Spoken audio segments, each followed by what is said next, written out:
Fala galera, História em Pauta número 55, dessa vez falando sobre a Revolução de 1817. Só lembrando, quem gostou clica no gostei, compartilha e se inscreva no nosso canal aqui no YouTube. Fica agora com o vídeo.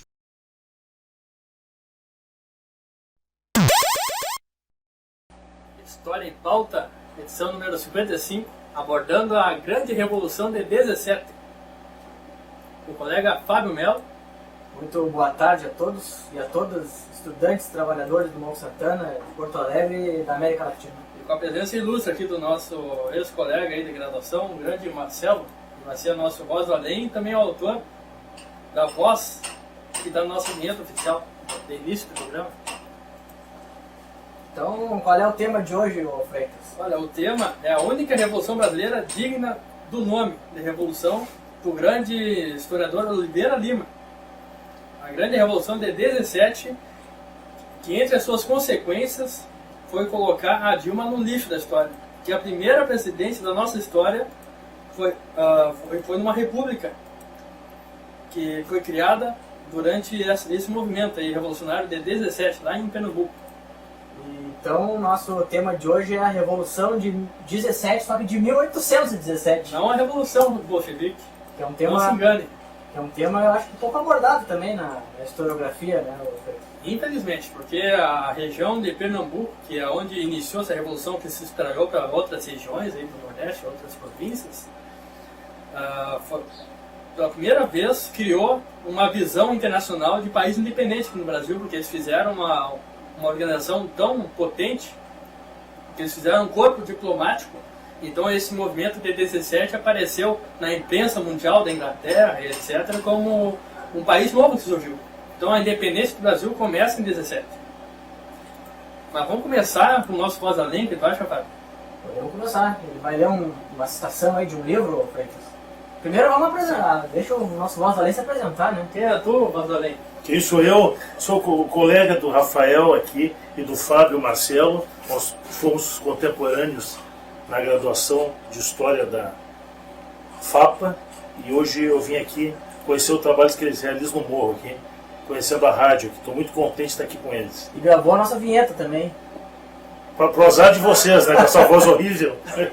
Mas lê para nós aí, um documento primário, porque nós somos um grupo de estudo que a gente estuda a partir não das opiniões dos outros, não de segunda mão. A gente estuda a partir da empiria, porque o empirismo é o nosso ponto de partida. É verdade. E o zapatismo é o nosso referencial teórico. Então a gente lê aquilo que está escrito no solo do tempo. O que está escrito no solo do tempo é os documentos, as fontes primárias sobre essa revolução. Então, um grande colega americanista, Marcelo, conta para nós aí o que há nesse documento.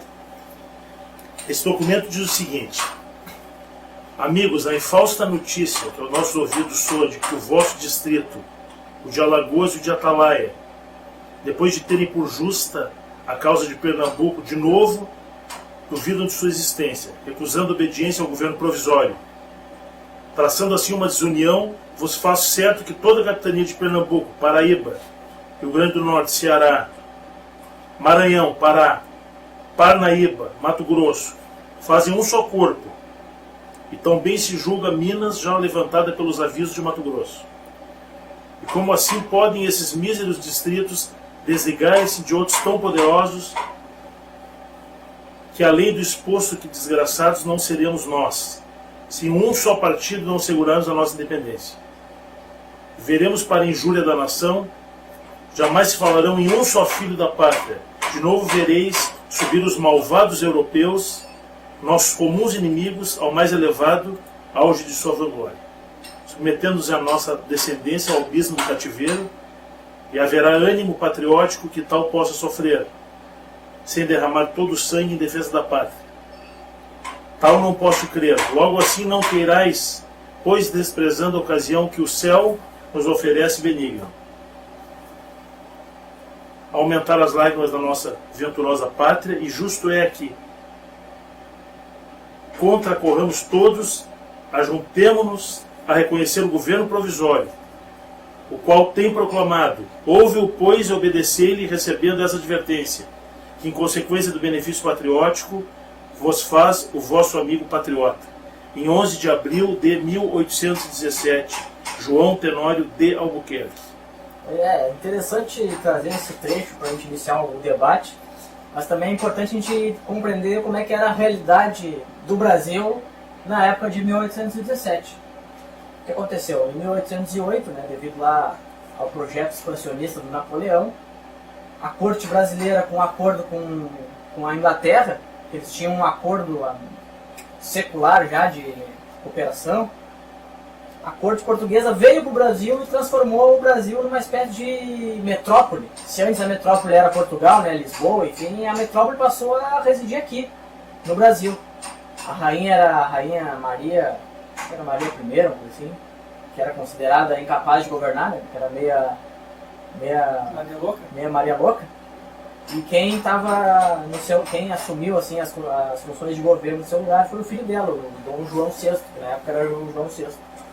Então eles vieram para o Brasil e o Nordeste brasileiro, ali a Bahia, Pernambuco, Maranhão, Ceará, todos os estados do Nordeste brasileiro eles viram essa transferência da metrópole para o Rio de Janeiro como uma espécie de modelo piorado já da condição colonial, de exclusivo metropolitano, essas coisas todas. Por quê?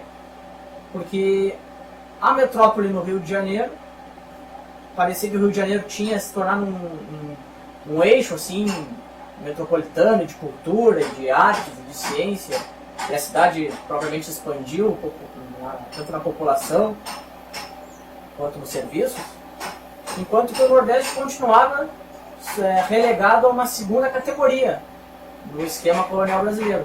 Lembrando que Salvador foi a primeira capital, aí em 1764 mudaram a capital de Salvador para o Rio de Janeiro, né, devido à proximidade da região das Minas, que se tornou o núcleo econômico brasileiro a partir do século XVIII.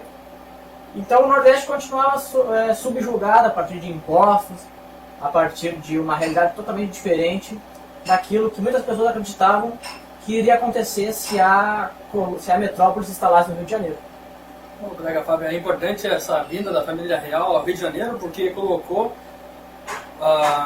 aumentou, aprofundou a subalternidade dessa região onde aconteceu a Revolução, que é a Pernambuco, em prol do favorecimento da região onde estava, a partir de 1808, a família real, que é o Rio de Janeiro. Então, eles já estavam escanteados. Aprofundou isso ainda mais. Exatamente. Isso foi uma das causas para a Revolução. O descontentamento das elites do lugar também em relação ao tratamento da colônia, essa região que é o Pernambuco. E soma-se a isso vários outros episódios de movimentação que tiveram ao longo, principalmente no final do século XVIII, ali, com a revolta dos alfaiates, cujo um dos participantes é o Cipriano Barata, né? Foi exatamente um grito de alerta às elites locais que realmente estava acontecendo alguma coisa naquela região. A região do Pernambuco, né, aconteceu vários eventos, a Guerra dos Mascates também é outra movimentação, e também há um histórico de Pernambuco de expulsão de governantes portugueses. Em 1660 tudo começou com a expulsão do Jerônimo de Mendonça Furtado, o apelido era Chumbregas. Por que era esse apelido?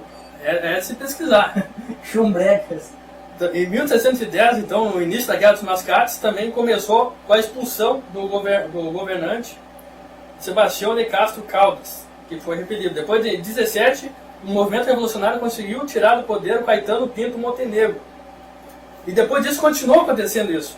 O Luiz do Rego foi expulso também em 1821.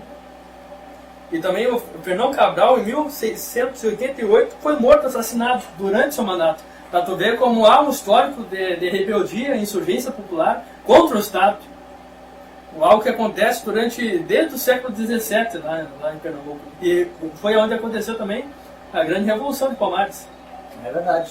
O Nordeste brasileiro sempre se mostrando uma vanguarda revolucionária na nossa história. Uma vanguarda social e também uma vanguarda das ideias iluministas no Brasil, que começou a partir das lojas maçônicas lá em Pernambuco. Tem uma participação muito grande, muito efetiva da maçonaria nessa revolução.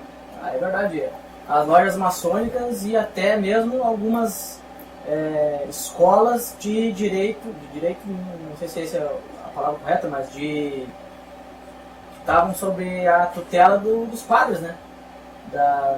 Das congregações religiosas. Pode pegar um dos grandes líderes aí da Revolução de 17, o Frei Caneca, mais tarde eu vou falar um pouquinho mais sobre ele, era um cara que fazia parte de uma dessas congregações. E é interessante notar que tantas congregações, algumas, claro, como as lojas maçônicas, funcionavam como uma espécie de partidos políticos da época, onde pessoas com o mesmo ideal, assim, né, sobre o liberalismo, né, pesquisavam sobre o liberalismo, pesquisavam sobre, sei lá, a Revolução Francesa, ou sobre outras revoltas, como a independência dos Estados Unidos e a Revolução Haitiana, e a partir dessas ideias, os grandes filósofos da época, os iluministas, passavam a pensar como agir politicamente na nossa realidade brasileira para alterar essa realidade de acordo com os princípios ideológicos aí do iluminismo e das grandes revoltas aí do mundo a partir do final do século XVIII e início do século XIX. Tu citou muito bem a Revolução Haitiana, que é uma grande influência desse movimento, a Revolução Haitiana, que começou em 1804, apenas pouco mais de 10 anos antes da Revolução de 17, aqui em Pernambuco, e erroneamente chamada como Revolução de Pernambuco, conforme o nosso próprio Valdo Alenha, que leu a fonte primária. Esse movimento de 17 se espalhou da capitania de Pernambuco, da Paraíba, Rio Grande do Norte, Ceará, Maranhão, Pará, Parnaíba, Mato Grosso e também Minas.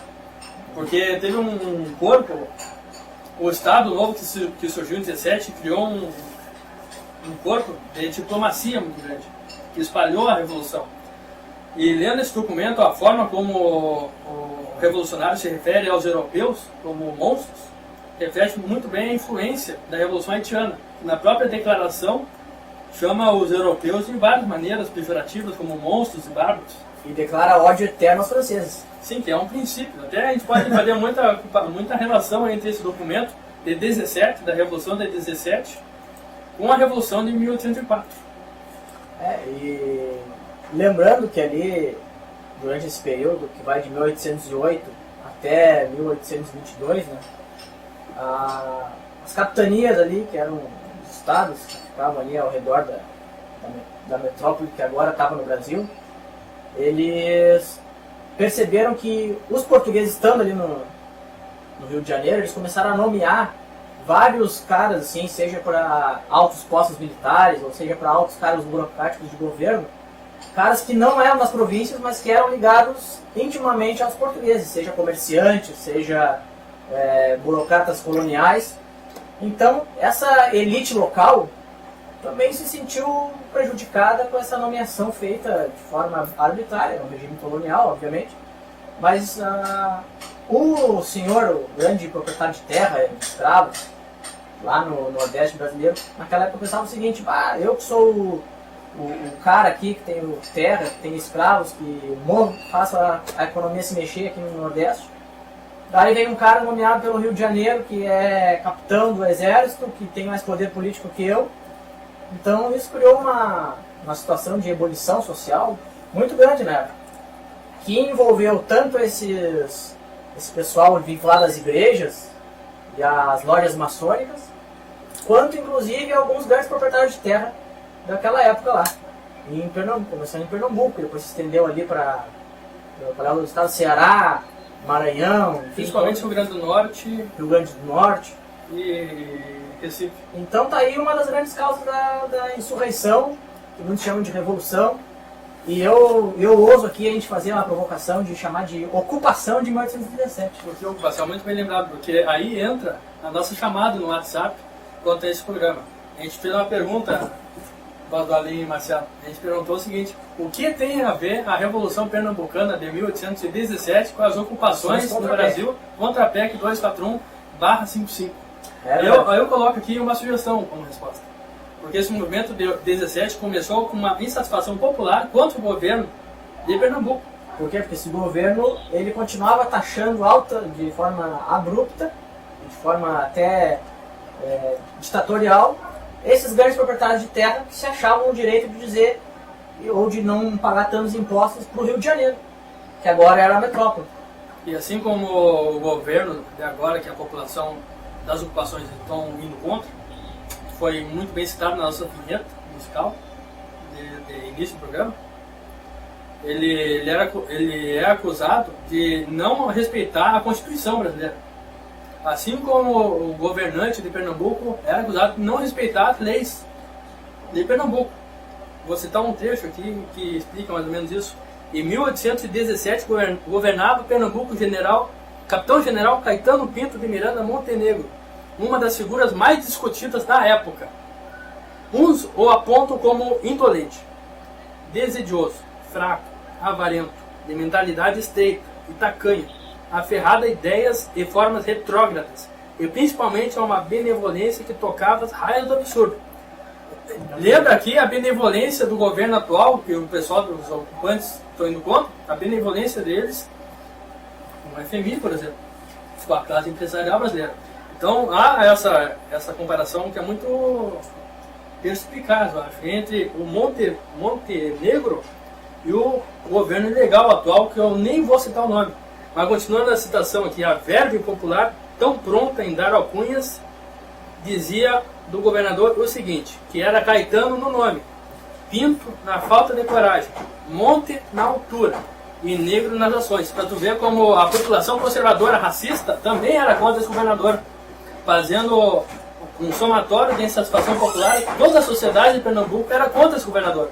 Então acredito que a ocupação ao Estado feita por essa população, que segundo uma fonte começou com 400 bravos heróis, com pé descalço e muito mal vestidos, que ocuparam o Estado, assim como a população estudantil e trabalhadora está ocupando várias instituições, e não apenas escolares, como lá em Fortaleza, ocuparam também a Câmara. Mas fica aí o exemplo histórico da revolta de 1817. Eu acho importante que os colegas Rafael e Fábio estão fazendo aqui, que primeiro demonstra que participaram ativamente dos ensinamentos da Suzana Zaslavsky, né? Quer dizer, estão trazendo, aproximando a história com o que aconteceu lá atrás, porque a história ela se repete. Para que a gente estuda história? Não para saber coisas do passado, mas sim para aprender com coisas que aconteceram, para poder mudar a conjuntura atual, né? Então o que vocês estão fazendo uma comparação, trazendo a nossa PEC, que o governo está querendo empurrar a goela abaixo dos trabalhadores, com toda essa perda de direitos, com o movimento ocorrido em 1817 no Pernambuco. Quer dizer, a aproximação do que passou de 2 séculos atrás com o que está acontecendo agora. Essa é a função da história na escola. Exatamente. Não é reproduzir simplesmente datas, nomes. É a história para interpretar e aprender para poder mudar a atualidade. O que nós estamos vendo agora? Uma tentativa de perda de direitos trabalhistas e um neoliberalismo tão acentuado que o Fernando Henrique é fichinha, perto do que esse governo está tentando fazer. Perto do plano Temer aí, da ponte para o futuro, que o Requião chama de ponte para o fundo do poço, né? O Fernando Henrique foi um período de tentativa de adequação. O governo Lula e Dilma foi o período de adequação, onde se adequou o sistema neoliberal ao capitalismo pseudo-liberal brasileiro. E agora é o período de aprofundamento desse sistema. Enquanto lá os Estados Unidos, a Europa, a Inglaterra que saiu da União Europeia, só que agora já está havendo um outro processo para tentar continuar de certa forma. Enquanto esses países eles estão se recuperando da crise que eles mesmos provocaram, quem paga a conta são os países subdesenvolvidos. É a lógica da divisão internacional do trabalho. Se naquela época eles lutavam contra o projeto colonial, que não deixa de ser a divisão internacional do trabalho naquela época, hoje em dia nós estamos lutando contra o neoliberalismo e contra a divisão internacional do trabalho, que é a mesma coisa praticamente. Os juros do Brasil servem para o quê? Para enriquecer lá o FMI.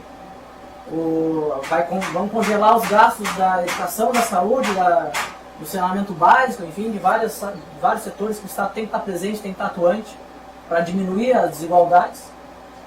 Vão cortar desses setores, mas vão garantir lá os lucros para os grandes bancos, para o grande Fundo Monetário Internacional, para todo esse rentismo que permeia as elites brasileiras.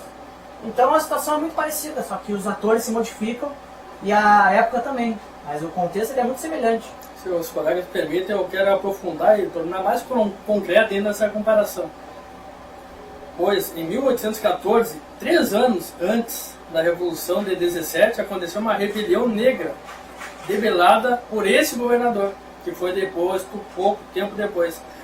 O que esse governador fez é a mesma coisa que o presidente de hoje faz contra a oposição. O que o Montenegro fez em 14? Prendeu 18 pessoas, sendo 10 negros escravizados e refouços. Para tu ver que foi uma rebelião negra. E também ele fez uma proibição de ajuntamento de negros. Uma repressão, uma ditadura desenfreada por esse governante chamado Montenegro, que era um cupincho da metrópole da época. Assim como esse, é o cupincho. Da metrópole até agora. O Temer é o serviçal dos grandes banqueiros, da FMI. E olha que interessante, várias rebeliões, vários movimentos, também num momento de crise econômica e social.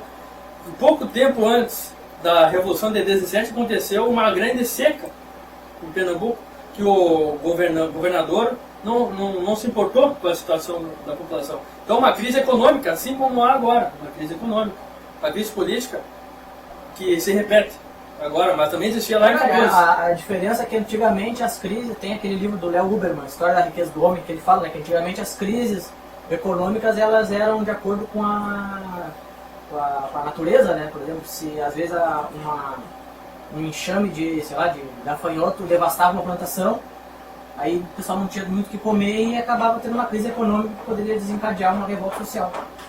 Hoje em dia as crises elas são de superprodução. Né? Tem uma superprodução de mercadoria, tem indústria como principal meio de transformação das matérias-primas, então todas as economias industrializadas elas transformam as matérias-primas. O Brasil também é uma economia industrializada, né? Embora sujeita a uma lógica da divisão internacional do trabalho, mas essas economias industrializadas elas produzem muito e às vezes não tem como absorver. E é mais ou menos isso que acontece. Tu joga em cima dessa análise simplista, tu joga vários outros fatores, como por exemplo os juros e a especulação imobiliária, os juros bancários, a especulação imobiliária, capital financeiro, que joga aí mundialmente. Então, são coisas semelhantes que se dão em tempos distintos e com algumas variáveis diferentes, mas que, se a gente analisar friamente e profundamente, são praticamente semelhantes. A lógica de revolta por melhores condições de vida e contra governos que não atendem a população como deveriam, elas permanecem ao longo de toda a história brasileira. E mais uma vez o Nordeste dando exemplo, ocupando universidades, e que sirva de exemplo o movimento de 17, porque um dos motivos do seu fracasso foi exatamente a grande diversidade das camadas sociais que participaram desse movimento. Muitos chamam o movimento de 17 de Revolução dos Padres, né? Porque algumas irmandades, como os Carmelitas, do qual o Frei Caneca era um dos filiados, muitas irmandades elas participaram ativamente dessa revolução. E mais tarde voltaram a participar de uma outra grande movimento que foi a Confederação do Equador. Então, por ter esse caráter de diversidade entre os grupos que estavam ali liderando, seja a igreja, seja os padres, seja a população mais humilde, seja os grandes proprietários que também estavam sentindo esse encargo dos impostos, então toda essa diversa camada social que vai das classes dirigentes até uma classe média, uma classe proletarizada, quando chegou ao poder começaram a diversificar quanto aos objetivos. Olha, nós conseguimos tomar o poder, ocupar o poder, só que agora o que a gente vai fazer com a escravidão? O grande proprietário de terra que vive a partir do trabalho escravo, ele não quer terminar com o trabalho escravo, ele quer manter o trabalho escravo. E foi abraçado também pela Revolução. Né? Mas eu quero começar agora a fazer uma pequena cronologia para as pessoas que estão nos ouvindo entenderem o passo a passo o que aconteceu. Porque a gente relaciona os fatos, mas a gente também não é antipositivista. A gente acha que o positivismo também tem a sua razão de ser, a sua utilidade. Então nós vamos agora se importar sim, a colega Valdarinha e Marcela, com as datas. 1º de março de 17, comerciante português Manuel de Carvalho Medeiros assinou uma denúncia de conspiração, confirmada por várias pessoas, encaminhada ao ouvidor da comarca do Sertão, José da Cruz Ferreira. Para tu ver como a agitação continuava. e os portugueses eram unidos contra essa revolta popular. Em 4 de março, o governador comunicou uma ordem do dia para as tropas, chamando-as à obediência à monarquia e à harmonia entre brasileiros e portugueses. 5 de março, um dia depois, dirige uma proclamação à população louvando a elevação do Brasil à categoria de Reino Unido, dizendo que todos eram vassalos do mesmo sucerano. 6 de março, começa a Revolução. 6 de março de 17, a Revolução Gloriosa de 17. O governador ordena o estado de alerta nos fortes e quartéis. Realiza um conselho de guerra, ordenando a prisão imediata de 13 pessoas, entre acusados e suspeitos, principalmente os militares, para neutralizar qualquer resistência. Os civis foram presos com facilidade. Entretanto, no regimento de artilharia, o brigadeiro português Manuel Joaquim Barbosa de Castro, ao insultar oficiais brasileiros e decretar a prisão dos militares acusados, foi imediatamente atravessado pela espada do capitão José de Barros Lima, conhecido como Leão Coroado, grande herói da Revolução de 17, seguido no ataque por seu genro, o tenente José Mariano de Albuquerque Cavalcante. Ao saber do ocorrido, o governador prontamente enviou seu ajudante de ordens, tenente coronel Alexandre Tomás, para sufocar a rebelião. Este, ao entrar no quartel gritando ordens aos amotinados, foi morto por tiros comandados por quem? Pedro da Silva Pedroso. Esse é o grande revolucionário, considerado pelo Sérgio Buarque de Holanda como o líder da extrema esquerda dessa Revolução de 17. Então é isso que eu tenho a dizer sobre os passos iniciais da Revolução de 17. Então, acho que antes de a gente ir para o intervalo, Félix, poderia falar um pouco sobre esse Pedroso aí, quem é o Pedroso, como é que ele se insere nesse contexto. O Pedroso é o personagem mais importante. Tu tem até um texto sobre ele que está no nosso grupo de estudos, né? Sim, o texto foca muito bem ele. O texto se chama Insurgência Pernambucana de 1817. Porque né, quando eu produzi esse texto, eu tinha uma visão diferente da visão que eu tenho agora. Eu não considerava uma revolução, agora eu considero. Porque agora eu pesquisei mais sobre esse grande personagem, que foi o protagonista da Revolução de 17, que é o Pedro da Silva Pedroso. Ele foi revolucionário em 3 revoluções. Não apenas 2, como eu botei no nosso texto. Será que ele é um equivalente ao Cipriano Barata? Quase. Talvez seja o Cipriano Barata dos negros no Brasil. Então, participou de 1817 em Pernambuco. Em 1823 teve outro levante de escravizados em Pernambuco. E depois, em 1824, a Confederação do Equador. Que muitos caras que, por exemplo, o Frei Caneca foi um que participou também da Confederação do Equador. E a primeira presidenta do Brasil também, Bárbara de Alencar, participou da Que é Confederação do avó Equador. do José de Alencar, um grande escritor brasileiro. Ela, como é de uma família revolucionária, também 2 filhos dela participaram da Confederação do Equador. Os autores consideram o Pedro da Silva Pedroso como um proselitista da causa negra. Ele teve também destaca também uma atuação destacada, porém violenta. Ele participava da 3ª Companhia do Regimento de Artilharia, para vocês verem como, historicamente, é errado dizer que o Exército é de extrema-direita sempre.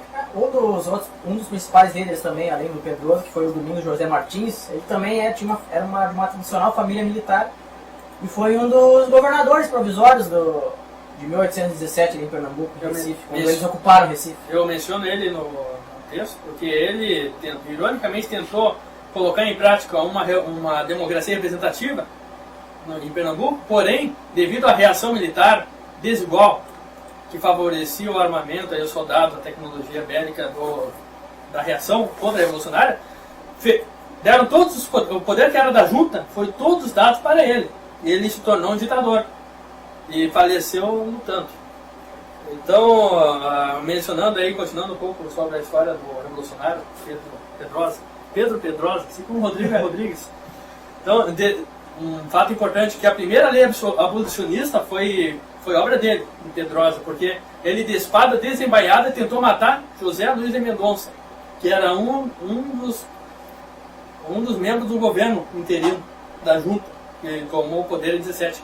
Quando esse José Luiz de Mendonça tentou conciliar com a coroa portuguesa.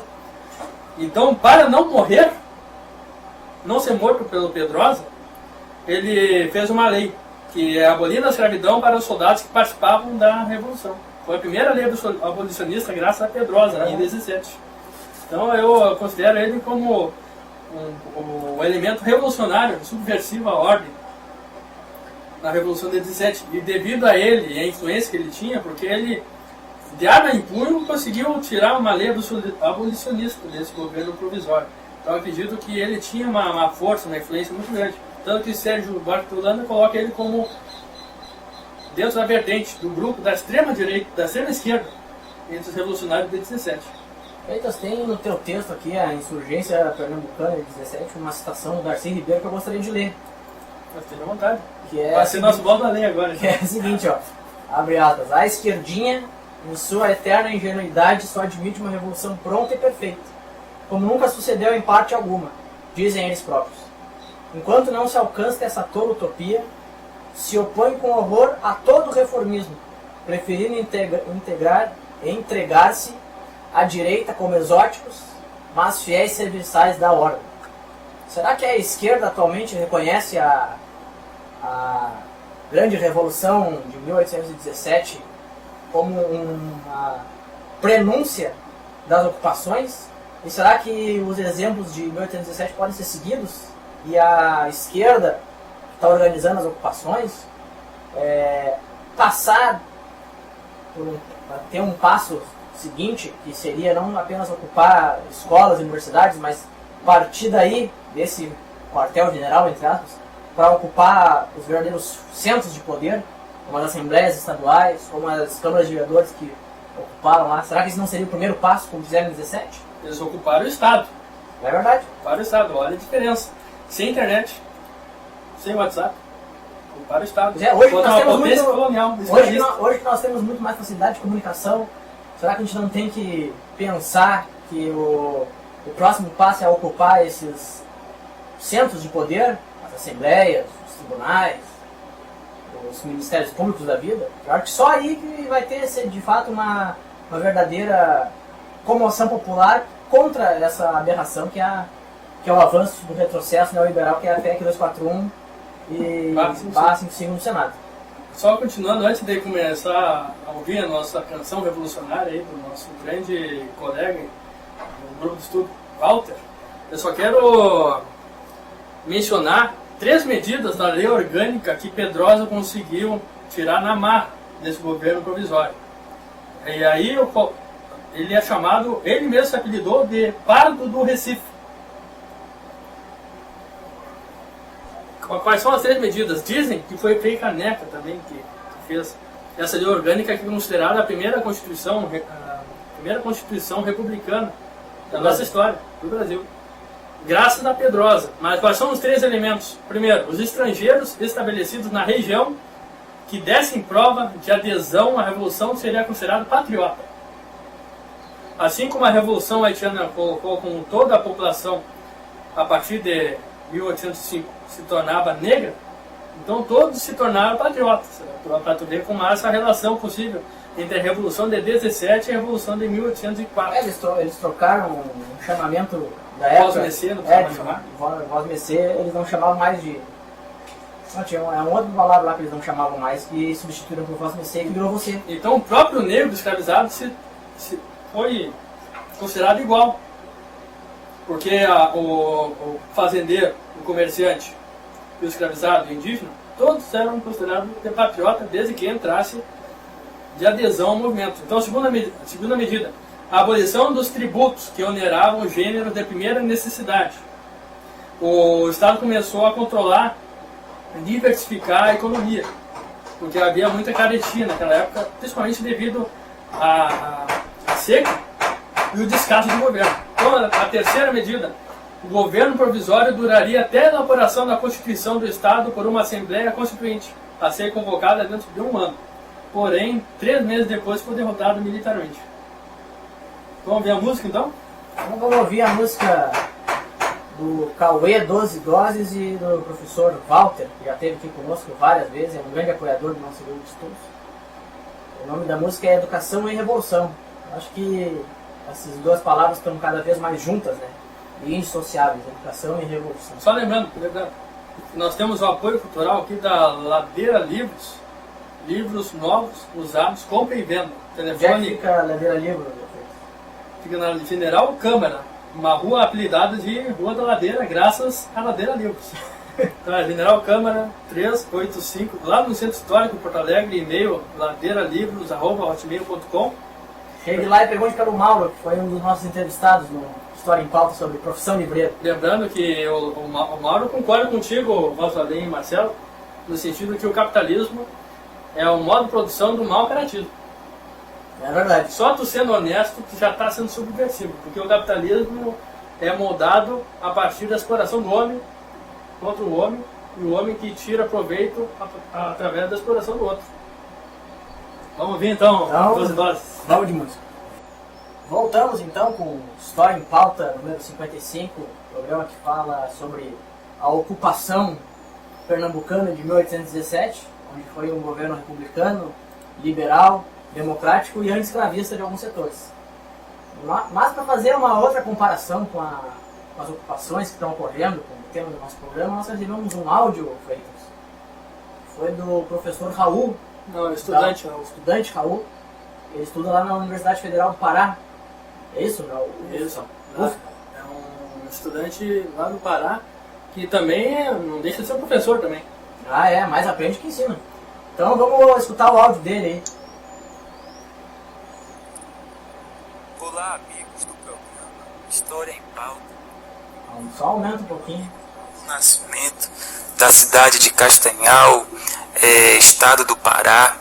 Eu queria agradecer a oportunidade e agradecer ao espaço que nos foi concedido para esclarecer e dialogar com a sociedade acerca do que vem acontecendo no nosso país ultimamente, principalmente acerca desses projetos tão audaciosos, né, do atual governo, que pretende retirar direitos constitucionais, direitos como saúde, educação, e também congelar pelos próximos 20 anos o salário mínimo do trabalhador brasileiro, esse salário que já é tão pouco que mal dá para o nosso povo sobreviver, e agora o atual governo interino, golpista, né, pretende congelar pelos próximos 20 anos.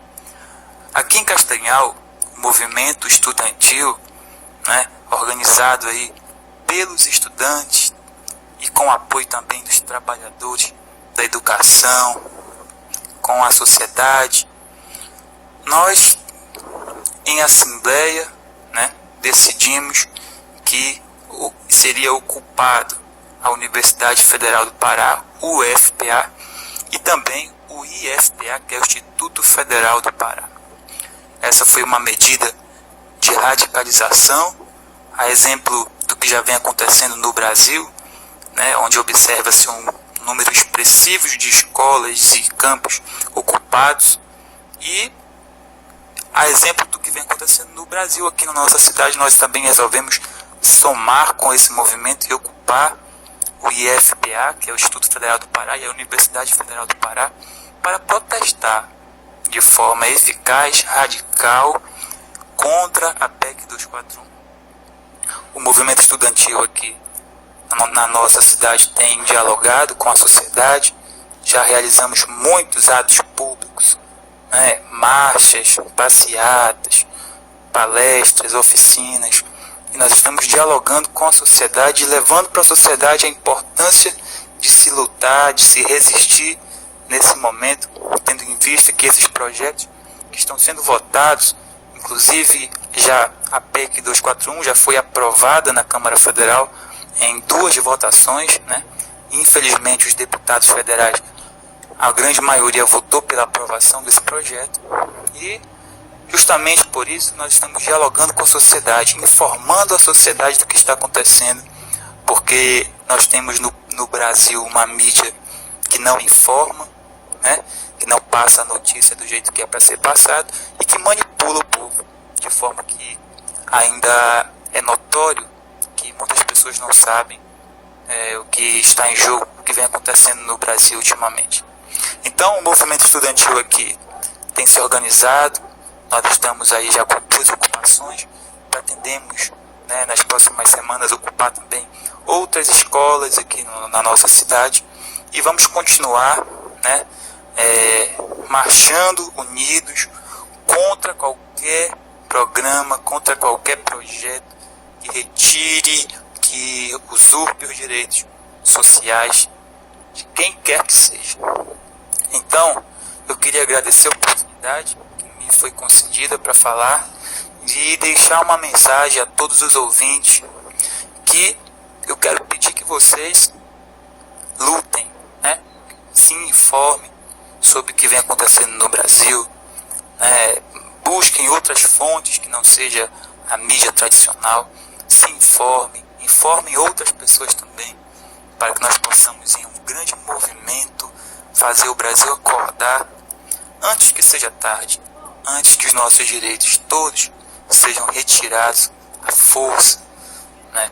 Então era essa a minha mensagem, e eu quero agradecer a oportunidade e desejar aí um Feliz Natal, um próspero Ano Novo, já tendo em vista que já estamos no mês de novembro, daqui a pouco chega dezembro, né? Então quero deixar já um Feliz Natal, um próspero Ano Novo, e dizer: vamos lutar, vamos nos revertir da luta social, da luta por direitos, porque só isso vai garantir um futuro de paz, um futuro melhor para nós e para os nossos filhos. Então, muito obrigado pela oportunidade e até a próxima oportunidade. Aí o áudio do estudante Raul, qual é a faculdade que ele faz lá em... Bom, realmente não lembro. Não lembro mesmo. Até meu amigo aí pelo WhatsApp, pelo Facebook, uma pessoa aí... Um amigo virtual. Sim, uma grande liderança aí dos Ocupas lá no Pará. Que fique aí a dica para os estudantes que estão participando das ocupações, mobilizando, que façam aí uma marcha sobre Brasília e ocupem lá o Senado Federal no dia da votação. Eu acredito que ele está com toda a razão, sabe por quê? Porque o próprio governante diz uma fonte confiável, porque burguês não mente para burguês. Eu acredito que não. Eu acho que mente. O espírito capitalista é isso aí. Mas eu acredito que a mídia burguesa não tente mentir porque é o público-alvo. Então eu acredito que o valor econômico seja uma boa fonte confiável para adquirir algumas informações. Uma dessas informações é o que o próprio governante, o próprio presidente fala. Para quem ele governa? Ele mesmo responde. Abre aspas. O que o governo está fazendo é isso, dizendo: eu não vou gastar mais do que aquilo que arrecada. Para você gerar emprego, você tem que prestigiar o mercado. Tem que prestigiar a iniciativa privada. O emprego vem disso. As forças produtivas da nação são o empregador, o empresário e o trabalhador. Ele é sincero. Ele está governando para a classe empresarial, prestigiando a iniciativa privada. O problema é que ele está governando para a classe empresarial brasileira, que é antinacional. Se fosse um projeto até getulista, ele governaria para classe empresarial nacionalista, desenvolver o capitalismo nacional, não desenvolver o rentismo internacional desses especuladores aí. Mas, Freitas, eu achei aqui uma parte do teu texto muito interessante, voltando ao teu texto sobre a insurgência, que é sobre o papel das mulheres nessa revolução. Que depois a gente tem outro áudio, inclusive, sobre esse papel aí, que foi enviado pela Aline, que foi a vencedora do nosso sorteio da semana retrasada do livro 7 ensaios de interpretação da realidade peruana. Alertar a Aline que essa semana a gente vai enviar para ela o livro. E tem uma surpresa. Tem uma surpresa. Tem uma surpresa. Exatamente, então ela tranquilo. Mas eu vou ler essa pequena parte do teu texto, aqui um parágrafo, mas que é um parágrafo bem interessante a gente ter em mente, né? Que a Revolução Pernambucana acho que foi a primeira grande revolução que trouxe o protagonismo feminino nas lutas políticas do Brasil. Que diz assim, ó: poucas mulheres tiveram seus nomes registrados na história por participarem da rebelião de 17. Maria Teodora da Costa, como noiva da Revolução. Bárbara de Alencar, que a gente já falou aqui, viúva de Pozes, futura avó de José de Alencar, liderou o levante no distrito de Crato, onde formou a República de Crato. Ela foi a primeira presidente, no Ceará, sendo depois disso detida e encarcerada na Bahia. Primeira presa política da história do Brasil.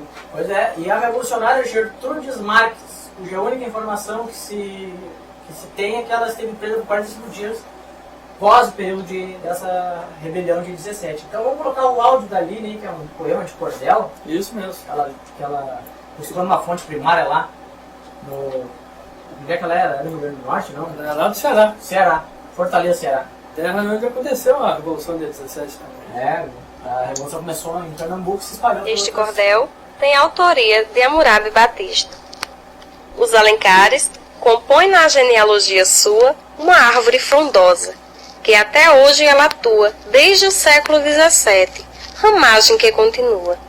Pelo impulso aos sertões, rumando ao povoamento, numa expansão incontida em franco desbravamento. Partiram desde a Bahia bandeiras com esse intento.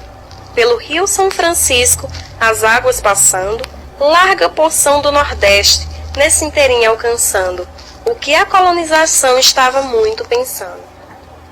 Seu Leonel de Alencar proveio de Salvador, na pretensão do propósito a bandeira se integrou, e junto com seus irmãos pro Araripe rumou.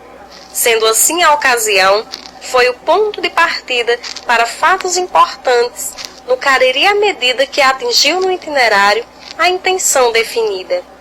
Lá no Riacho da Brígida, até chegar às nascentes da Serra do Araripe e suas águas correntes, quando alcançou a Caiçara com todos seus finalmente.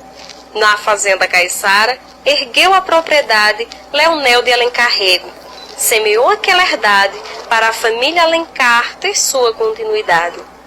No limiar da história, que ora me arregimenta, deu-se o seu nascimento numa época truculenta, em 11 de fevereiro de 1760, na região do Araripe, entre Exu e Cabrobó, na fazenda Caiçara, assim dizendo melhor, batistério, freguesia ou detalhe pormenor. Neta de seu Leonel, o patriarca Alencar, filha de Joaquim Pereira e Teodora, seu lar para ser a referência desse clã familiar. Aos 22 de idade, casou-se por sua vez com o dileto Zé Gonçalves, uma capitão português, que residia em Crato, como ela também o fez. Bárbara teve 5 filhos, e vou dizer de antemão. Um se chamava por Carlos, outro se chamava João, uma de nome Joaquina, José e ainda Tristão. Quero frisar o contexto dentro do qual se pautou, durante o período histórico conturbado que passou, na quadra da independência ao qual se denominou. Então liberalismo comumente dominava, no pensamento patriota que no Brasil se achava, pela ambição às benesses que a doutrina pregava. Período onde conflitos armados eram constantes. As lutas entre famílias permaneciam instantes. As ordens dos poderosos de controvérsias gritantes.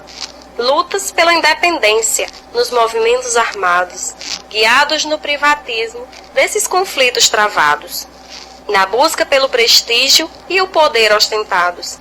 Sofria então a colônia as pesadas consequências, insurgências sufocadas, sérias insuficiências, daquele absolutismo, relatas proveniências. Fecundos focos haviam, de uma forma em geral, recepção das ideias de âmbito mundial, e o vigor do pensamento iluminista liberal. Seu irmão Leonel Pereira foi importante elemento dos ideais da República e pelo seu implemento, pois na Vila de Jardim foi líder do movimento. Foi ele preso obstante, levado da repressão. Com ele foi juntamente implicados na questão Dona Bárbara, Martiniano, Padre Carlos e Tristão.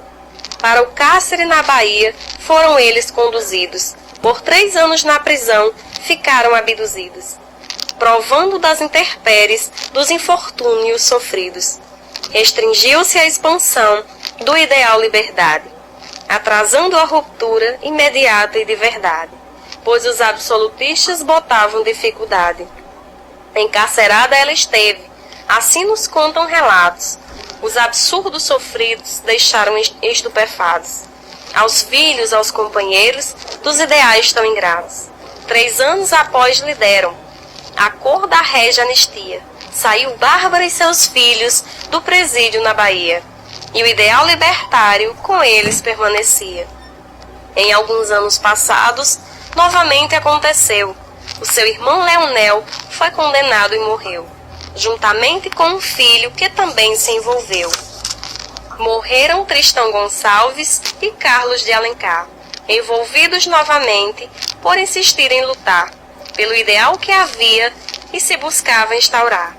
Enquanto os conservadores, pessoas habituadas às estruturas antigas, aos interesses tão dadas, sempre atendiam arranjos das emergentes fachadas.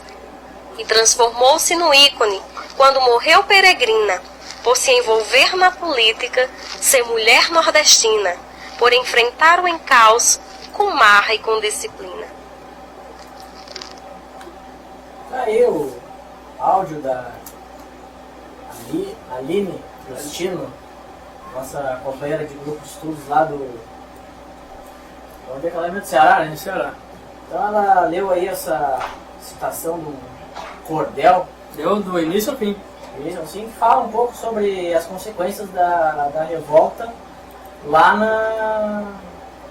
no Ceará, sendo que ela começou em Pernambuco e os rebeldes se espalharam ali por todo o Nordeste brasileiro e chegou ao Ceará, onde teve a avó do José de Alencar. É engraçado, né, que a avó de José de Alencar foi uma mulher presidente de uma república de uma cidade, que a cidade se proclamou uma república, e o filho, o neto dela, o José de Alencar, o escritor José de Alencar, era um cara extremamente conservador. Mas ele, embora sendo conservador, ele trazia uma coisa que outros escritores na época não falavam muito bem, que é sobre a originalidade do Brasil, né? Tanto que for pegar os romances dele lá, o Guarani, o Gaúcho, ele trata as regionalidades do Brasil e até acha isso um ponto positivo, enquanto os outros escritores estavam preocupados em copiar a França, a Inglaterra, enfim, esses países europeus. Nós tivemos também, através da nossa parceira do grupo de estudo, a melhor historiadora do Rio Grande do Norte, a Gladys Mara, que mediou meu contato aí com um historiador lá da terra dela, do Rio Grande do Norte, o professor Juarez. Ele nos mandou um resumo sobre a importância da Revolução de 17 para o Rio Grande do Norte, a partir principalmente do Luiz na Câmara Cascudo. Não vai dar tempo aqui de comentar tudo, eu só vou chamar a atenção para duas questões. A gente não comentou aqui a influência da Revolução Francesa e da independência dos Estados Unidos, na Revolução de 17. Isso, no meu caso, foi de propósito, porque eu acredito que as condições internas foram mais importantes. Eu acredito que, mais que a influência europeia, foi a influência haitiana, porque foi um movimento anti-europeu, que denunciava arbitrariedades na civilização europeia no Brasil. Era um movimento patriótico, um movimento anti-imperialista. Mas eu chamo a atenção aqui para um comentário que o professor Juarez nos trouxe sobre o que o Câmara Cascudo falava sobre a Revolução de 17. Cascudo dizia que esse movimento foi o mais lindo, inesquecível, arrebatador e inútil das revoluções brasileiras. Inútil, lá, visto que o Câmara Cascudo era um cara conservador, né, modernista, apoiador do golpe de 64. Mas ele reconhece, né, foi uma revolução. Ele não faz como o Sérgio Buarque de Holanda, que chama de intentona de 17. Eu acredito que o Sérgio Buarque de Holanda tem uma tradição como uma voltada para a esquerda, né, ele vai comparar a Revolução de 17 com o período que ele viveu, que foi a intentona ali, que também é chamada pejorativamente de intentona, a de 35, né, que foi a do Prestes ali, enfim. Aqui o movimento revolucionário alcançou, né, ele já citou Pernambuco, Paraíba, Ceará, Rio Grande do Norte. E no Rio Grande do Norte, quem foi o maior líder foi um padre, foi o padre Miguelino. Não vai dar para a gente aprofundar muito a contribuição muito boa do professor Juarez, mas eu quero chamar a atenção, explicar, através de uma leitura, uma experiência aqui também, de voz além, por que eu considero esse movimento de 17 revolucionário. Porque foi um movimento popular. Isso eu percebi há pouco tempo atrás, sinceramente falando. Estou chegando aqui no trecho. Começo. em 6 de março de 17, teve início a Revolução de 17. É muito bom a gente começar a explicar na sala de aula o movimento de 17, que as pessoas vão pensar que a gente está se tratando da Revolução Bolchevique, mas não, foi uma revolução muito anterior. Continuando a citação, eis que o povo se juntou aos revolucionários, talvez visando na revolução uma oportunidade para remediar os abusos sofridos. Foi então que, abre aspas, o povo se tornou soldado e protetor dos soldados, porque eram brasileiros como eles, fecha aspas. Segundo uma testemunha, abrindo aspas, na época, correram talvez 400 pessoas de todas as cores e idades, descalços e quase nus, pela maior parte armados de chuços, espingardas e espadas, à testa dos quais se viu Domingos José Martins, e que cabeças, e mais cabeças na desordem. A fonte... Domingos José Martins, que é um militar que a gente comentou, que foi um dos líderes que... E uma coisa interessante de falar sobre o Domingos José Martins é que a Dilma, ela colocou o Domingos José Martins no livro de Heróis da Pátria, né? Interessante. Uma justa homenagem. É verdade. Quase 200 anos, né? Nós vamos completar agora 200 anos da Revolução de 17. Agora em 2017, quase 200 anos depois, está aí Domingos José Martins, um dos heróis da pátria do Brasil. Continuando a citação, fecha aspas, tais indivíduos de diversas cores, sem ao menos um calçado e quase sem uma roupa que minimamente os vestissem, eram os mais acometidos pela fome, carestia e peso dos impostos. Tanta prova que agentes simples correram em alvoroço à casa de um rico negociante de Pernambuco, acusado de monopolizar a mandioca. Na verdade, o comércio era monopólio dos portugueses. Né? É verdade. Tanto que eles substituíram o pão, que era do trigo, que era monopólio dos portugueses, pela mandioca, e em vez de vinho, que também era monopólio português, pela cachaça. Aí, por exemplo, os padres faziam hóstia de mandioca. Em vez de beber vinho, bebia cachaça. Talvez seja uma influência de barata aí. É verdade. Talvez seja uma influência de barata. Valorizar o que é nacional, a indústria nacional. Também teve alterações culturais, né, para essa população. Lembrando que no Ceará, que participou da Revolução de 17, foi o primeiro estado a abolir a escravidão. É verdade, em 1884. E outra coisa interessante é que os grandes plantadores de mandioca, que também faziam parte dos descontentes, mais tarde eles vão apoiar a Constituição de 1824. Inclusive vai ter a Confederação do Equador, né, que é um contraponto a essa Constituição, que é a Constituição Imperial, que vai vigorar até 1889. E esses caras vão apoiar a Constituição de 24, e por causa desse apoio dos grandes latifundiários ali que plantavam mandioca, os grandes comerciantes, os produtores, não só por causa deles, mas por causa de um artigo dessa Constituição que dizia que só podia votar se tu tivesse um X de bens, né, de posses, ou um rendimento anual de um valor X, mas esse valor era cotado, digamos assim, a partir do valor da mandioca. Por isso que ela ficou conhecida como Constituição da Mandioca. Né? Só poderia votar e ser votado uma pessoa que tivesse, para ser eleitor, tu tinha que ter uma renda superior a, não sei, a 200 mil. Para ser apto a ser votado como deputado ou senador, tu tinha que ter uma renda 2 vezes maior. E assim por diante, por isso que a eleição era censitária, né? Não era uma eleição direta, como hoje em dia qualquer pessoa vai e vota, independente da renda que tenha.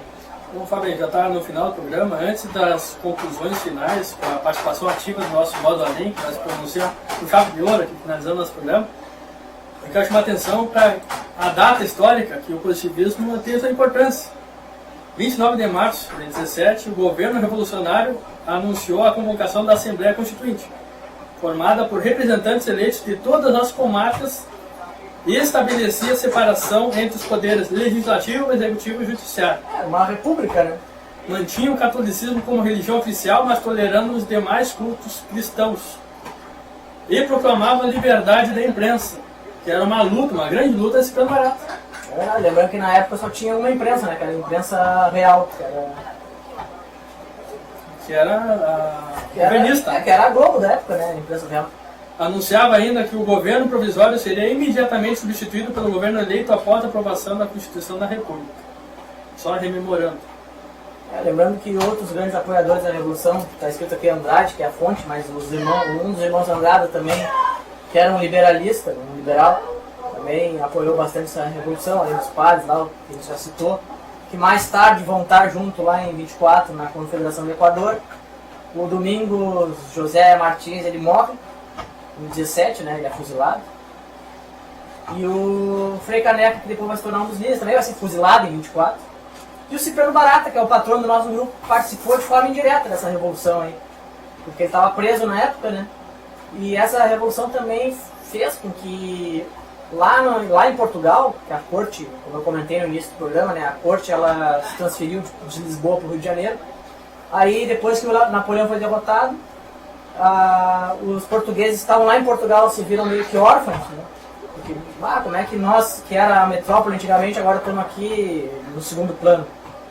Então, baseado nessa Revolução Liberal também de 1817, eles fizeram lá a Revolução deles, foi a Revolução do Porto. Também foram militares, alguns membros das lojas maçãs participaram, influenciados pela Revolução de 17. Mas olha só, tu citou a questão do Porto, que é importante. Está entre as pautas das causas da Revolução. Logo depois, logo que foi instalado em Recife, também o governo provisório diminuiu os preços dos alimentos, já que os comerciantes portugueses especulavam os preços livremente e eram também responsáveis pela fome. Algo que acontece na Venezuela. Dá para comparar com a questão da Venezuela também, a especulação dos donos aí, dos mercados, das empresas. É isso que muita gente não entende, né? O novo governo adquiriu alimentos e o revendia a preço de custo. Estimulou os agricultores a produzirem alimentos além de apenas cana e algodão. Essa medida era urgente porque a fome foi uma das causas da derrota do movimento e também uma causa. Lembrando que pouco tempo antes da Revolução, em abril, uma esquadra portuguesa bloqueou o porto de Recife, desgastando o apoio popular. Aliás, abril foi depois. Não, é que tá. Quando os revolucionários tomaram conta, ocuparam o governo, o porto. Aí qual é as medidas que o governo português ali estava no Rio de Janeiro deliberou, né, para que fosse contido esse movimento? Primeiro é esgoelar pelo comércio, né? Então eles fecharam os portos ali, os principais portos do Nordeste, e depois enviando tropas ali, então teve diversos combates no interior ali do Nordeste.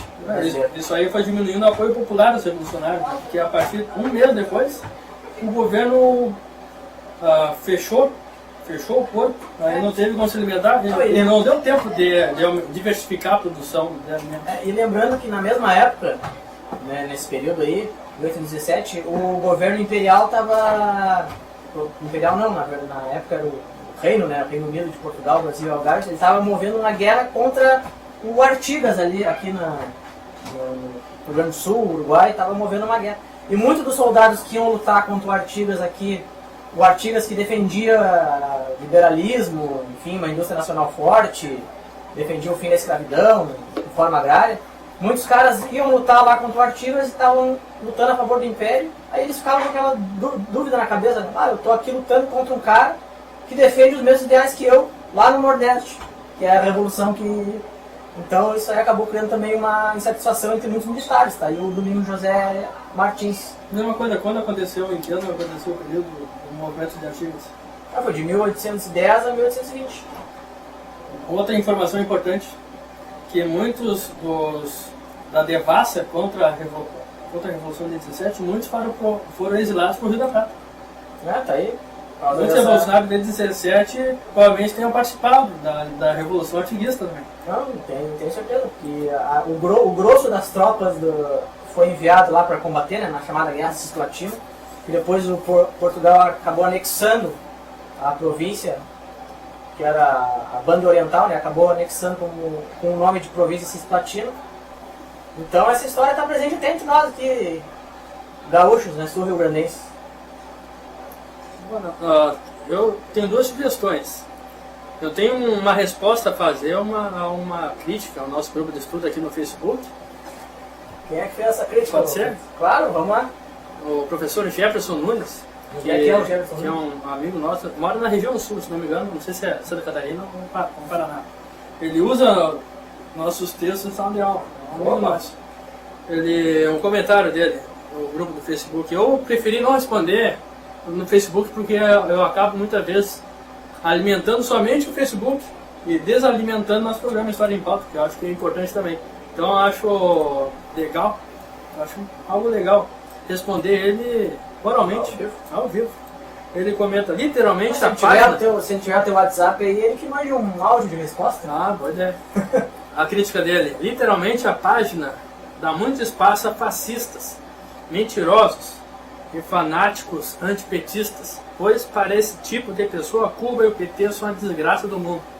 Ah, é verdade. Tem muita gente que aproveita o discurso antipetista para absorver. Na verdade, ele usa o discurso antipetista para fazer o seu discurso fascista. Eu concordo com essa a caracterização dos fascistas, mas eu discordo em fazer essa crítica, porque nós somos um grupo de estudos.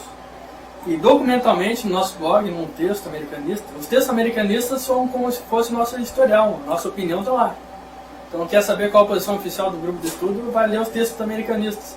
Tendo um texto americanista, a gente mencionando o nosso objetivo, um deles, que é a mudança nas consciências das pessoas. Como é que a gente vai mudar a consciência de alguém que pensa igual a nós? A gente pode fazer uma alteração na consciência de pessoas que pensam diferente da gente. Então nós temos o dever de tentar convencer, participar dessa batalha de ideias e dialogar com gente que pensa de modo diferente. Inclusive fascista, mas dentro do limite. Porque nós tivemos, deixa eu terminar, ele reclama que a gente é muito aberto. Mas tudo tem limite. Nós tivemos um amigo nosso do grupo que eu me obriguei a excluir do grupo, expulsar ele sem avisar, porque teve aquele caso, Walter e Marcel, aquele grupo de 13, cerca de 30 guris, homens, né? Que pegaram uma guria menor de idade e drogaram ela para fazer sexo com ela.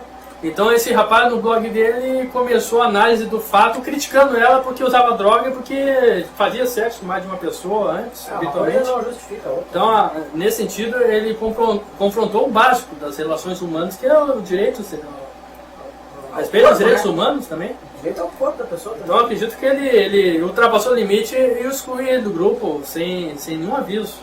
Então, eu acredito que a gente dá espaço à divergência, mas com um certo limite. Não, e seria interessante o professor Jefferson Nunes, né? Isso. Fazer um texto criticando essa onda antipetista fascista, pra gente publicar no nosso blog. Só deixar bem claro que nós, no grupo de estudo, a gente não é olaviano. O Olavo de Carvalho ele não tem nenhum dado concreto, cria teoria de conspiração. Nós não, a gente Olavo tem de que Carvalho tem que analisar a partir do concreto. É um imbecil que as pessoas seguem, infelizmente, né? E nós não somos o MBL, que cria milícia armada para bater em quem pensa diferente. É verdade. Né? Então a gente não se iguala a esse pessoal aí. Então realmente há eu algum vi diálogo. ali que ele comentou um link ali do Lúcio, né? O Lúcio é um cara bem polemista, ele gosta de causar polêmica muitas vezes sem ter um fato concreto para analisar. Como por exemplo, teve um caso anterior que eu coloquei ali sobre, acho que foi sobre as eleições, né? Eu comparei as eleições com fiz uma relação entre as eleições municipais aqui com a Alemanha fascista, né? Porque a Alemanha nazista do Hitler, o Hitler só chegou ao poder porque os comunistas e social-democratas se dividiram. Aí deu a maioria para o partido nazista que indicou o Hitler para ser o primeiro-ministro.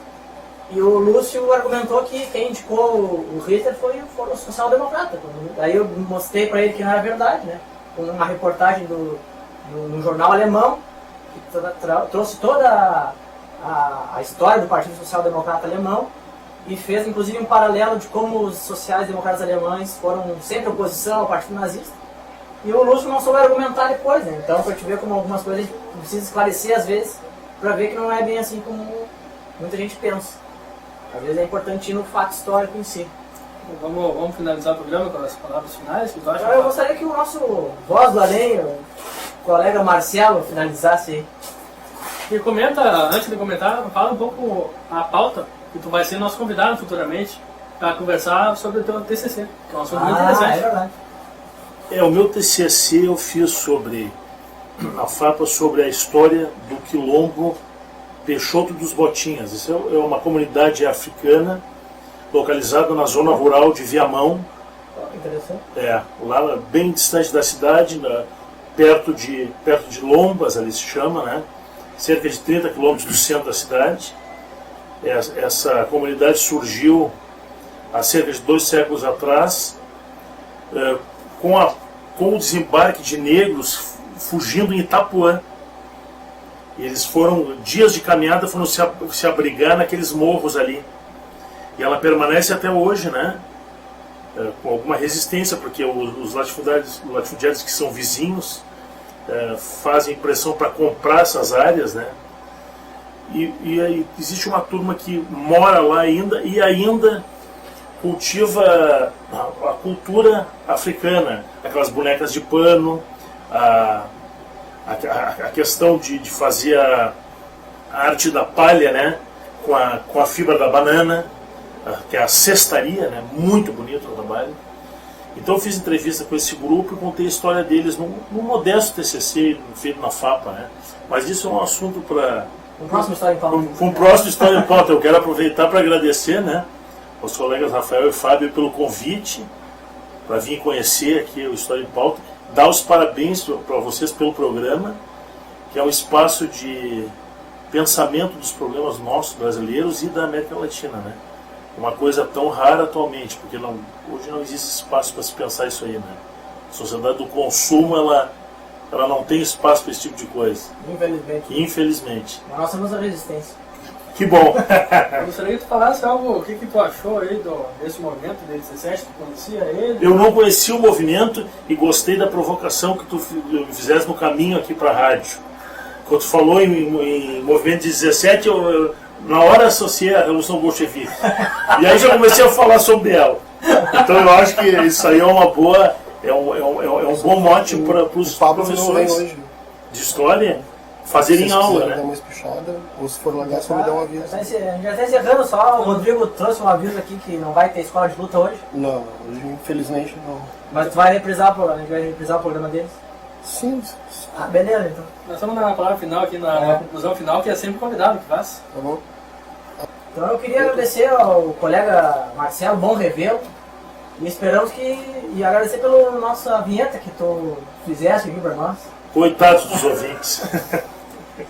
E dizer que com certeza vamos te aguardar aí no próximo História em Pauta, que esse tema é muito interessante. Já gostei só pelo tu falar que tu fez história oral para as pessoas e resgatou essa história aí até certo ponto oculta, né, da historiografia Porto Alegre, enfim, de Viamão. E vamos resgatar essa história e vamos trazer aqui para a gente debater a História em Pauta. Com o maior prazer. Obrigado. E também te proponho a mandar o TCC para nós publicar no nosso blog. Certo. Então, eu quero finalizar aqui agradecendo as contribuições aí.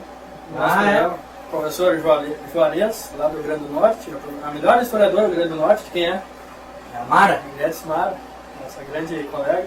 Aline Justino aí, que recitou um poema para nós. Que essa semana vai ganhar o livro dela. Sim, e a surpresa também.